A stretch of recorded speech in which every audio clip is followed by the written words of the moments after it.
Gurupema Sejahum. Om Benza Gurupema Sejahum. Om Benza Gurupema Sejahum. Om Benza Gurupema Sejahum. Então, boa noite, pessoal. Para quem não me conhece, meu nome é Roberto e sejam bem-vindos ao Hora do Dharma.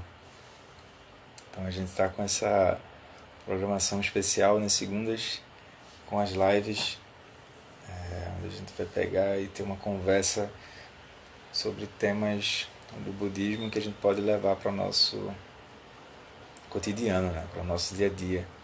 Então a gente tem esse desafio de falar sobre coisas complexas em apenas 1 hora. Vamos lá.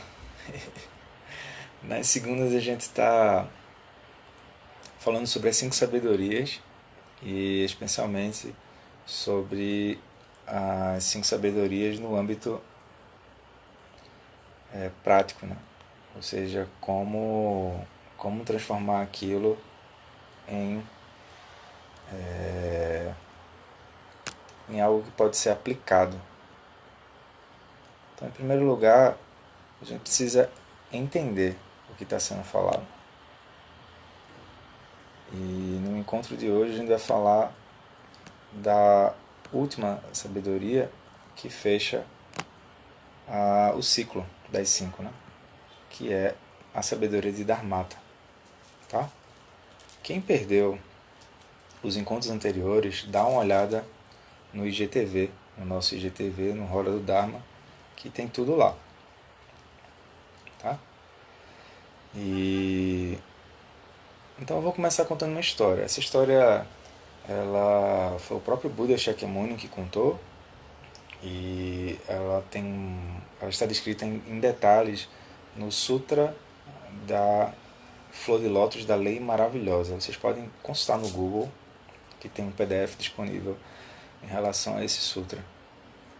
Então eu vou encurtar a história por uma questão de tempo. Mas é assim, certa vez havia um rei, e esse rei tinha um único filho, e esse rei estava prestes a morrer.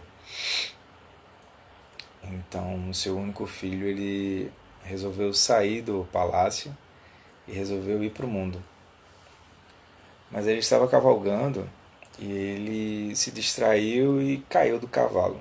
Quando ele caiu do cavalo, a queda foi tão grande que ele bateu com a cabeça no chão, sofreu um tipo de amnésia. Então ele esqueceu quem ele era e foi para uma cidade mais próxima. E ficou por lá. Então quando ele chegou na cidade mais próxima, ele chegou com a vestimenta de um príncipe, né? Todo pomposo, tudo nos tênis. E as pessoas daquela cidade, elas não conheciam muito bem qual a importância de um príncipe. Então eles começaram a zombar daquele príncipe, que por sua vez tinha sofrido amnésia. Então o príncipe começou a comparar com as pessoas ao redor e ele sentiu uma certa afinidade com alguns maltrapilhos que estavam na cidade. Então ele disse: eu acho que essa roupa de príncipe não serve para mim. Eu vou me vestir como eles se vestem. Então o príncipe, ele resolveu se vestir igual a um maltrapilho. E resolveu viver uma vida de maltrapilho, né? Então é dito que o rei ficou muito preocupado com seu único filho, já que em breve ele iria morrer e ele gostaria de deixar alguém no lugar dele. Então ele foi atrás do filho que tinha o trono por direito. Aí o que aconteceu foi que o rei, por acaso, recebeu um convite de um ministro que morava nessa cidade onde o príncipe estava. Então o rei pegou e fez uma comitiva, tal, etc. E nessa comitiva ele fez uma grande festa, né? Ele era um rei, então ele exercia poder e fartura sobre aquele local. Então nesse local o rei avistou o filho de longe. Então ele acenou. Ele disse: filho! E o filho olhou para aquilo e não reconheceu. Né? Então imaginem uma grande festa, onde várias pessoas estão ali e tem uma comitiva do rei passando. Tipo o bloco de carnaval em Recife. Então todo mundo se mistura na rua e tem um carro assim, passando e em cima está o rei. E aí o rei olhou e viu: aquele é meu filho. E acenou. Aí o filho olhou para o rei e disse: ó, deixa eu aqui catando a minha latinha. E seguiu. Então o rei desesperadamente mandou parar o carro alegórico e desceu. Quando ele desce, ele vai atrás do filho. E ele diz: meu filho, que bom reencontrá-lo, que bom revê-lo. Como você está? Aí o filho está com a rapaziada, né? Ele está com a galera, todos os amigos do Facebook, e diz: ah, eu não te conheço, cara. Qual é a tua? O que é que tu quer comigo? E aí o pai diz: você não se lembra? Você é meu filho e o futuro rei. Aí ele diz: Hakuna Matata. Não, ele não fala isso. Ele diz o seguinte: olha, eu realmente não te conheço e não sei quem você é. Então não me amola. Eu vou ficar por aqui. Então o rei fica muito decepcionado e fica sem saber o que é que aconteceu com o filho. Então o rei consulta um ministro e diz o seguinte: olha, você vai ficar no meu lugar, você não vai fazer impeachment para ficar no meu lugar como rei, e enquanto isso eu vou ficar aqui perto do meu filho.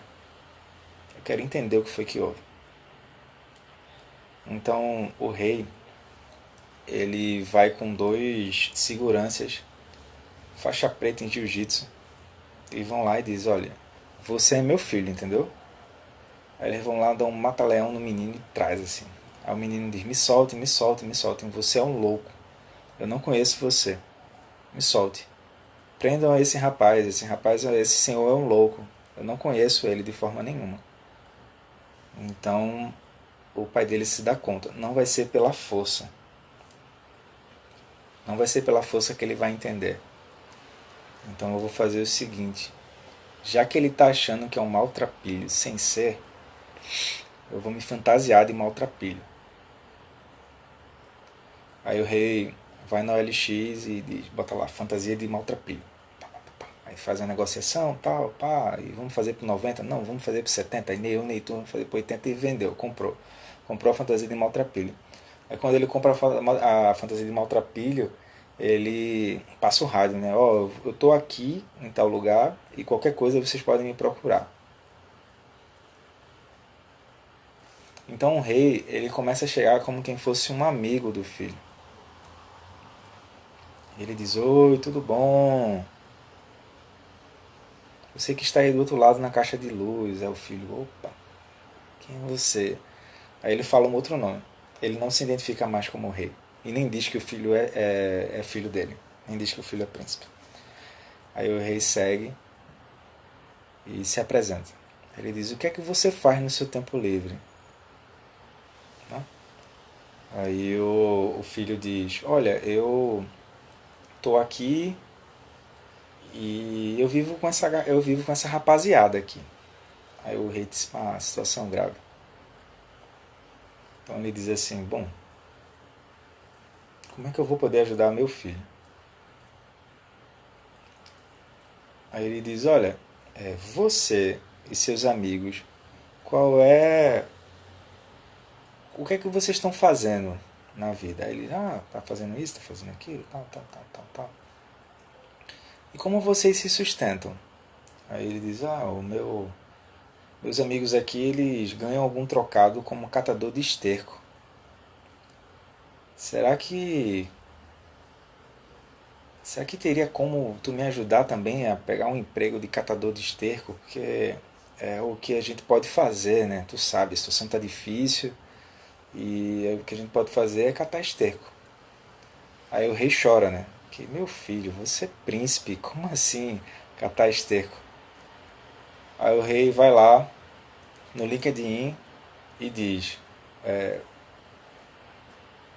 Vamos lá, vamos atualizar seu currículo.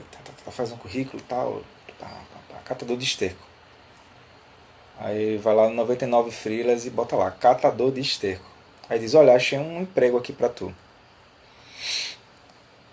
Aí ele coloca o filho, aí passa o rádio. Olha, meu filho vai estar empregado em tal lugar. Então tem como você também me empregar aí junto. Eu sou o rei, mas aqui eu não sou o rei e tal. E aí o que acontece? Como o rei ele era muito influente, o rei ele começa na posição também de catador de esterco, mas o filho dele ele era tolo. Tolo é assim, ele era ingênuo. E naturalmente o rei ele vai galgando postos naquele mesmo lugar. Então durante o dia o rei também ia trabalhar como catador de esterco. E à noite ele voltava e se despia daquela fantasia. Então, naturalmente, o rei se tornou gerente dos catadores de esterco. Aí fez um movimento sindical, tudo essas coisas que a gente faz assim.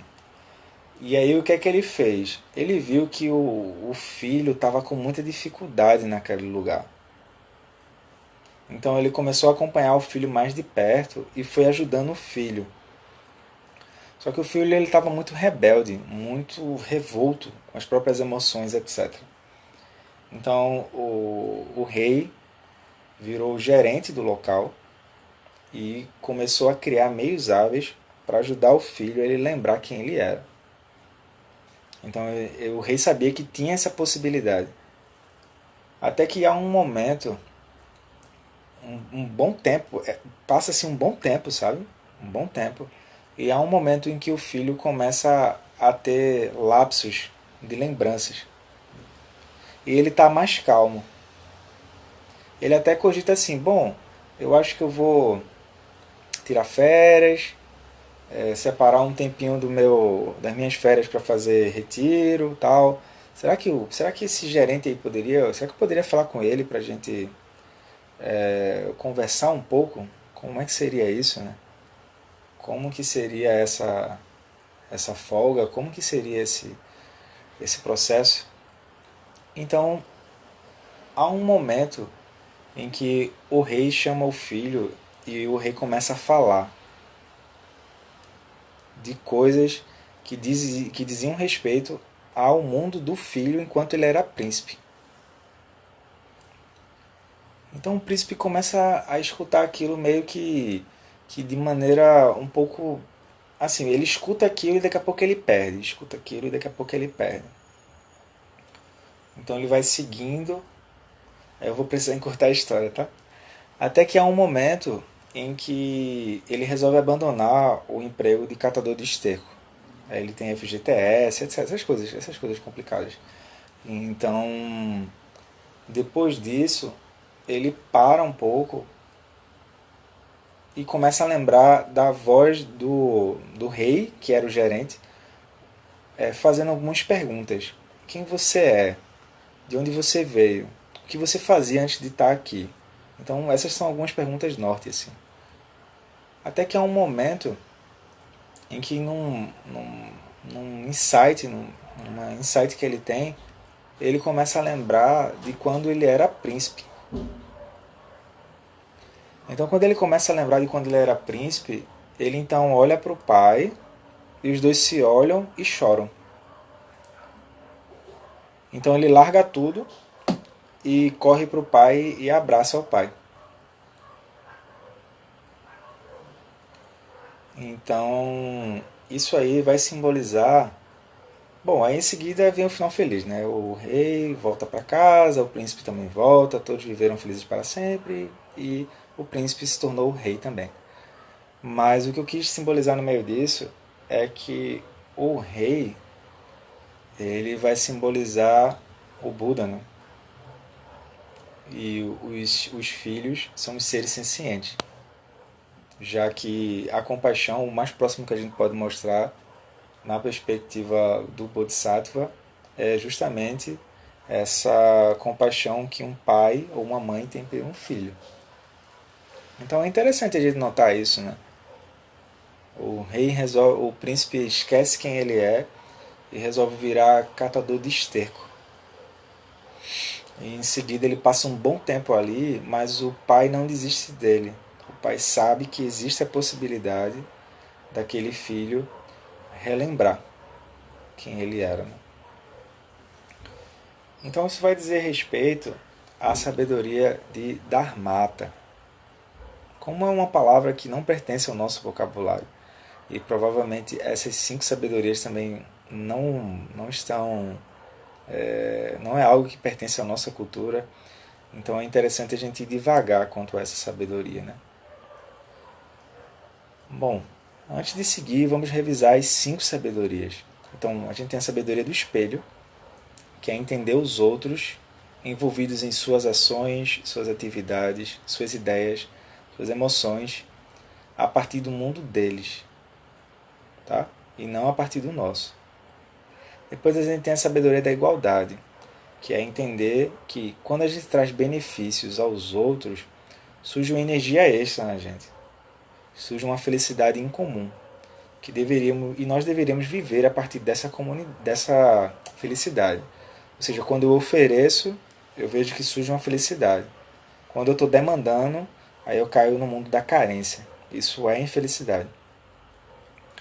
A sabedoria discriminativa, que vem depois, né, é não desperdiçar o nosso tempo. Ou seja, não se engajar em coisas inúteis. Geralmente a gente perde muito tempo em coisas inúteis. Coisas inúteis é assim, coisas que não nos ajudam a crescer como seres humanos. Então, depois a gente tem por último a quarta sabedoria, que é a sabedoria da causalidade, que é evitar trazer sofrimento aos outros e aprender a absorver as negatividades quando elas surgem em nós sem a gente se abalar. Porque a gente está entendendo qual é a essência daquilo. Né? Então o que é que acontece? A quinta sabedoria, que é a sabedoria de Dharmata, reconhece o que não nasce e o que não morre nas experiências. Ela é uma sabedoria estável e ela é transcendente. Transcendente é assim, é que ela não pertence ao senso comum. Ela não pertence a um jogo que está esperando por um resultado daquilo. Ela pertence ao âmbito das mandalas. Então, dentro de uma mandala, quem rege a mandala é uma inteligência búdica. Então, a mandala é uma visão de mundo e há um horizonte correspondente àquele mundo. Então, na sabedoria de Dharmata, eu vejo o que nós verdadeiramente somos. Por exemplo, o rei. O rei estava operando por sabedoria de Dharmata. Então, a sabedoria de Dharmata é a lucidez que atravessa todas as aparências e reconhece a natureza livre, a natureza que cria todas essas aparências. Quando a gente repousa nesse olhar, Buda Vairocana, sabedoria da cor branca, nós percebemos esse espaço, essa dimensão livre e criativa diante das mais diversas situações, sejam elas favoráveis ou desfavoráveis. E nós não estamos fixados em alguma coisa. Então, por isso, a gente mantém esse olhar que é um olhar aberto e que ele está olhando para as situações e ele não está preso ao resultado das situações. Ele entende que aquilo é um cenário. Então, essa sabedoria, de fato, é ela que vai nos permitir ter uma segurança para além de vida e morte. Então, é impossível a gente atingir a liberação da roda da vida, ou seja, nossos hábitos, tendências, etc., sem a sabedoria de Dharmata. Porque nenhuma identidade se constrói livre da própria ignorância.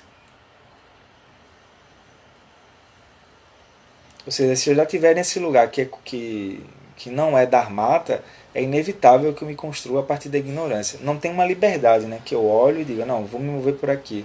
E eu me movo como Tathagata, eu me movo como Buda. Que eu vejo a compreensão da dupla realidade, relativa e absoluta. A ação no mundo, de fato. Ou seja, essa é uma dimensão sutil que está anterior ao engano. a confusão sobre o que realmente somos. A gente perde muito tempo tentando adivinhar o que somos. Seria mais fácil a gente parar e ver o que de fato somos. Então, essa liberdade ela nos permite construir a nós mesmos de vários modos. Então, aparentemente, ela é uma coisa muito mística, né? Mas não é. Só que ela não pertence ao senso comum. Também ela não dá ibope. Porque o que dá ibope é samsara, né? Por exemplo, um professor ou uma professora, ela pode olhar para um aluno e dizer assim: rapaz, esse aluno está aprontando muito na sala de aula hoje. Ou então ele pode dizer: bom, a natureza de fato desse aluno é a natureza de Buda. E a natureza de Buda é livre. O que esse aluno está fazendo é pegar a natureza livre e criar um cenário. Tanto faz se o aluno for bom ou se o aluno for ruim. O boletim, etc., tudo isso pertence a esse jogo. Mas a nossa verdadeira natureza não é abalada pelo jogo. Então, com essa inteligência ativada, acesa, nós entendemos a roda da vida como simplesmente um jogo. É um jogo de vitórias e um jogo de derrota, das identidades, claro. Então, por exemplo, os deuses estão aspirando sucesso e estão evitando o fracasso. Os semideuses estão, por competitividade, aspirando a vitória e, neuroticamente, evitando a derrota. Os humanos, eles estão aspirando o desejo e tentando evitar a aversão a esse desejo. O reino animal, eles estão tentando subir e garantir um tipo de conforto a partir de um tipo de inércia, um tipo de preguiça que mantém aquilo. E, inevitavelmente, eles estão evitando perder isso, né? Então, eles criam um senso de território. Os fantasmas famintos, eles se movem por consumo e escassez, seja o que for. Seja consumo de um namorado, de uma namorada, consumo de um marido, de uma esposa, seja o que for. Uma Coca-Cola, o que for. Está sempre faltando. É a carência pura. Então é consumo e escassez. Esse é o jogo, entende? E o reino dos infernos, eles procuram os culpados e as vítimas. Então eles se movem por raiva e medo. O tempo todo. Então é assim que as identidades se movem. Simples. Só que a nossa natureza está livre disso. Ela está disponível mesmo nos momentos difíceis. Então é assim, galera. A mensagem de fato sobre essa sabedoria de Dharmata é que a nossa verdadeira face ela continua disponível mesmo quando o jogador ele é derrotado. Quando nos sentimos derrotados, entramos em crise. Quem entra em crise? Ou seja, a pessoa tem uma sensação de amargor por um tempo. Mas essa postura é completamente inútil. Por quê? Porque ela entende que a verdadeira natureza dela é a capacidade de se recriar o tempo todo. O tempo todo a gente está se recriando. Cabe a nós levantarmos e aprendermos com a derrota. Alguns vão aprender de modo mais fácil. Outros, infelizmente, vão precisar ser derrotados mais vezes. O que é ser derrotado? Não é ser derrotado tipo jogo de futebol. Por exemplo, o Sport ganha de 3-1 do Santa Cruz. Não é essa a derrota, entende?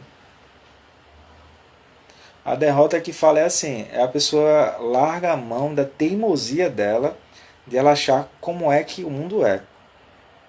Porque se o mundo fosse, por que ela está sofrendo com aquilo que ela realmente está desejando? Então, se ela está sofrendo, tem algo de errado. Nós liberamos a circunstância. Precisamos reconhecer a capacidade de recriar o mundo. Então, a sabedoria que me pertence, que me permite olhar para as situações e me fazer de outra forma, é a sabedoria de Dharmata. Ela é a mãe de todas as outras sabedorias. Ou seja, quando a gente está sempre numa pior, não é que aparece uma situação e aquilo se reconfigura, né? Por exemplo, de onde é que vai vir a vacina do coronavírus? Vai vir de uma patente, é isso? Que tolo. Não é, vem da sabedoria de Dharmata, entende? Essa oportunidade está sempre disponível. Basta se conectar. Então, por exemplo, a gente já morou em diferentes lugares. A gente já fez diferentes coisas. A gente já refez os currículos várias vezes em busca de um currículo homologado. A gente já caiu, já levantou várias vezes. Só que agora a pessoa diz assim, ó, eu não sou mais aquilo. Aliás, eu nunca fui aquilo. Aquilo foi uma coisa que se manifestou e devido à ignorância eu agarrei aquilo com unhas e dentes. No passado, eu, na verdade, estava sustentando uma fraude. Oh! Então aquilo não era eu. Aquilo não era eu. Eu me apresentei de um jeito, mas aquilo não era eu. E agora eu estou me manifestando de outro jeito. Basta olhar o álbum de fotos que a gente tem. A gente está sempre mudando, sempre se reconfigurando. Então, seria também esse outro jeito uma fraude ou não? O que é uma fraude? É assim, é que a pessoa ela agarra com unhas e dentes aquela situação e depois ela se frustra, entende? Mas não precisaria se frustrar. Porque quando nós entendemos que a identidade sustentada hoje também pode ser uma fraude, nós estamos na sabedoria de Dharmata. Então compreendemos as construções de todas as particularidades que manifestamos. Porém, existe uma natureza livre, onde todas essas aparências brotam. Nós nunca seremos nenhuma das construções, não tem como. Aquilo se manifesta, perdura e depois aquilo cessa. Isso é como a sabedoria de Dharmata vê, entende? A central de produção sempre está disponível.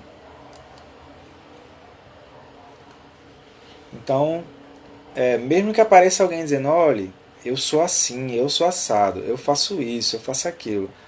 A pessoa diz assim, vá de retro, sabedoria de Dharmata. Todos os aspectos construídos são transitórios.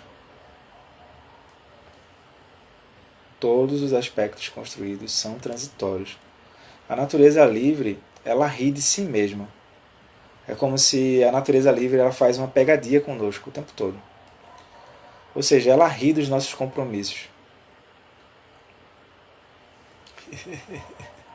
Quem duvidar disso, pegue o jornal de 2019, sobre a previsão da economia, como vai ser, como não vai ser.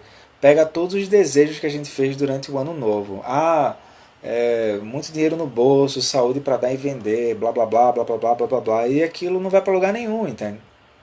Aí a sabedoria dá uma risada. KKKKK. Eles ainda estão desejando isso. KKKKK. Então, quando olhamos desse lugar para as nossas construções, quais são as construções? É tudo aquilo que a gente acha que é e no final descobre que não é. Sabemos que elas não perduram. Se a gente ainda insistir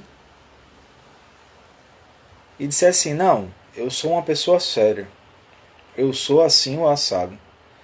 Aí vem a natureza livre e envia um emissário. Esse emissário é quem? Maharaja, o Senhor da Roda da Vida.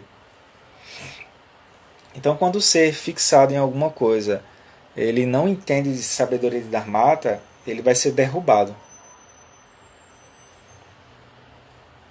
Tudo que descrevemos sobre nós mesmos se dissolve, mesmo se nós nos fixarmos teimosamente. A pessoa teima que ela é aquilo, mas ela não é. Então, com a sabedoria de Dharmata, de fato, a gente vai entender essa profundidade do que é que significa ter cuidado e acolher o outro. Às vezes eu acho que essa palavra está desgastada, sabe? A gente está desgastando as palavras com nossos apegos e desejos autocentrados. Então, essa questão de cuidado e acolhimento, ela vem da sabedoria de Dharmata, de fato. Porque a gente entende a natureza de Buda em nós e no outro. Não tem separação. A pessoa entende a unidade. Então, o olho mais benigno, mais amoroso em relação a qualquer ser, Não é acreditar naquela queixa que o outro está trazendo. É dizer, olha, você está livre disso, mesmo que você não saiba. Porque você tem uma natureza. E a natureza construída não é diferente da natureza construtora. Vocês entenderam isso, né? Ou seja, galera, quando sobe os créditos, continua, entende? Pode não continuar naquele jogo, mas continua. O que é que continua? Continua a natureza livre. Mas a gente não, então, vamos pegar uma ficha aqui porque eu vou botar e na próxima vez aí instalou o Sansara de novo. A pessoa deu um reboot, resetou. Daí o que é que acontece? Como aplicar as 5 sabedorias, né? A quinta sabedoria, que é a sabedoria de Dharmata, ela não diz respeito a alguém. Ela diz assim, nós temos um corpo, mas não somos um corpo. Nós temos uma natureza que está além do que pode viver e o que pode morrer. Além do que pode ser medido, mensurado e além do tempo. Então, o melhor que a gente pode aspirar é assim, ó. A pessoa devia fazer isso, sabe? Acordou, lembra da compaixão, lembra da vacuidade. Aí ela aspira. A melhor coisa que podemos ser é sermos bons companheiros. Dentro dessa viagem ampla sobre a clareza das coisas. Se nós simplesmente ficarmos olhando um para o outro durante a vida e achar que o outro é um recurso, ou seja, essa é uma forma de perder tempo. Não tem isso, né? Essas coisas de produtividade e tal. Pronto, a melhor produtividade é isso aqui, ó. Ou seja, é melhor a gente se juntar, se olhar e se apoiar num trajeto muito maior e verdadeiro, mais significativo, além dos jogos da roda da vida. A gente comentou, né? Por orgulho eu vejo o outro como um recurso para minha bolha auto-exaltada. Eu sou o rei e tenho um súdito que vai me deixar nessa posição de rei ou de rainha. Por competitividade eu estou sempre procurando alguém para ver se eu sou o melhor ou se eu sou o pior. Por desejo de apego eu quero as coisas do meu lado, mas eu esqueço da impermanência. Por obtusidade mental eu gero um senso de inércia e eu não quero abrir o olhar para as coisas mais profundas da vida. Eu sigo com aquilo, assim, meio... Deixa a vida me levar, né? Por carência, eu só vejo o que está faltando, é inevitável. E por raiva e medo, bom, eu acredito que as coisas se dão a partir da violência, né? Então é melhor nos juntarmos para olhar e se apoiar num trajeto maior e verdadeiro, mais significativo, além dos jogos da roda da vida. Se operarmos nossa mente a partir dos 3 venenos, né? Quais são os 3 venenos da perspectiva budista? É a ignorância, a avareza, raiva, medo, que dão origem a orgulho, inveja, desejo, apego, etc. A pessoa simplesmente vai seguir autocentrada, entende? Eu sou um ser autocentrado e eu ando por aí com 2 joysticks. Eu sou o player 1 e eu vou ganhar e você é o player 2. Então quando a gente jogar você tem que perder pra mim. Você entendeu? Aí a pessoa diz, mano, não assinei nenhum contrato. Não importa. Você vai jogar comigo. Aí a maior loucura que existe no meio disso são os bodhisattvas. Porque eles repousam na sabedoria da Dharmata e eles vão entrar ali dentro. Eles não dependem do resultado. Eles têm energia autônoma. E eles entram no jogo. É isso. Porque eles têm as 5 sabedorias. E com as 5 sabedorias a pessoa abre as situações. Ela começa a olhar e começa a ver ao redor. É sério. Pare de olhar para o seu umbigo apenas e olhe ao redor. A Covid veio falar isso, né? Pare de olhar para o seu umbigo apenas e olhe ao redor. Se nós seguirmos autocentrados, nós vamos seguir enganados sobre quem realmente somos. Escolhemos as coisas de forma unilateral e forçando, olhando os outros como se eles fossem um recurso para aquilo que a gente gosta ou para aquilo que a gente não gosta. Então, dessa forma, nenhuma relação dura, pessoal.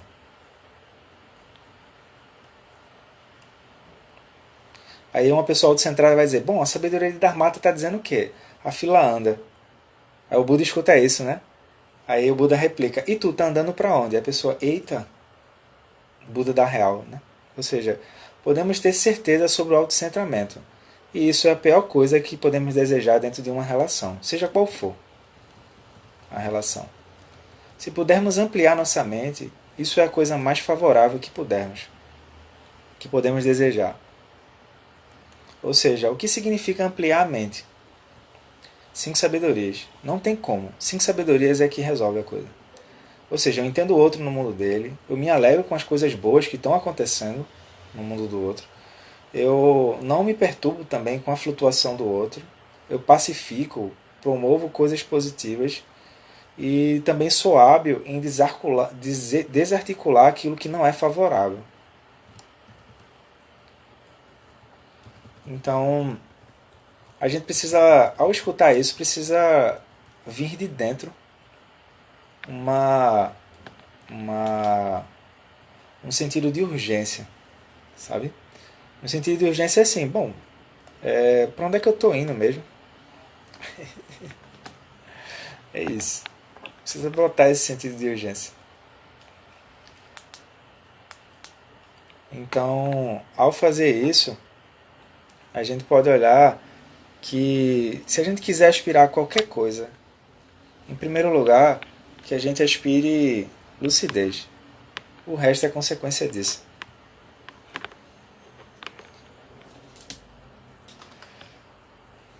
Então, se a gente se perder das 5 sabedorias, pode ter certeza que qualquer relação se esgota.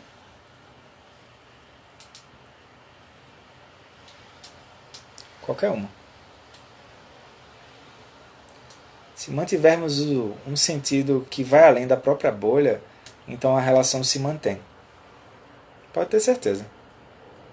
É muito importante ninguém perder essa dimensão mais ampla. Ou seja, isso não diz respeito a algo místico, ultra espiritual, diz respeito a manter os pés no chão. Geralmente quando a gente está dentro das bolhas, a gente vive em outro lugar. Com os pés no chão não, a gente está com os pés no chão. Então, não é assim, a nossa vida não tem um propósito, não é isso, entende? Não é assim também, eu vou pegar um bocado de coisa aleatória que surge na mente para sustentar aquilo e depois ser derrubado pela impermanência. Não é isso também, entende? É a gente entender que a gente tem uma essência mais profunda, que está além da roda da vida, que ainda que as identidades entrem em crise, quando aquilo entra em crise, a gente não entra em crise. Então, mesmo na hora da dor, mesmo na hora que aquilo está apertando, tem alguma coisa ali que não é abalada por isso. Não é abalada pela artificialidade daquilo. Então, a melhor coisa que a gente poderia aspirar para a gente é a gente entender que essa sensação de perder ou ganhar vem por dentro das identidades. Então, quando a pessoa entende isso, ela sorri, entende? Porque se ela for jogar algum tipo de jogo, ela joga, mas ela não está dependendo do resultado daquele jogo. Ela pode entender o jogo por completo. Não tem problema ela entender o jogo. Mas ela não está na dependência do resultado para se mover. Então, o que eu tinha para trazer hoje era essa conversa e eu espero que vocês tenham gostado. A partir da próxima semana, a gente vai entrar mais a fundo nesse tema da compaixão. Então a gente vai começar a estudar as 4 qualidades incomensuráveis. Então, por exemplo, a pessoa entendeu o macro, que são as 5 sabedorias, ela agora vai entender as consequências disso. Né? Então, as consequências são compaixão, amor, alegria e equanimidade. E a gente vai nessa pisadinha, e quem desejar pode já ir mandando por direct algum tema que gostaria de ver por aqui, tá? Críticas, dúvidas e sugestões são bem-vindas. E durante a semana a gente vai estar soltando o vídeo do encontro de hoje.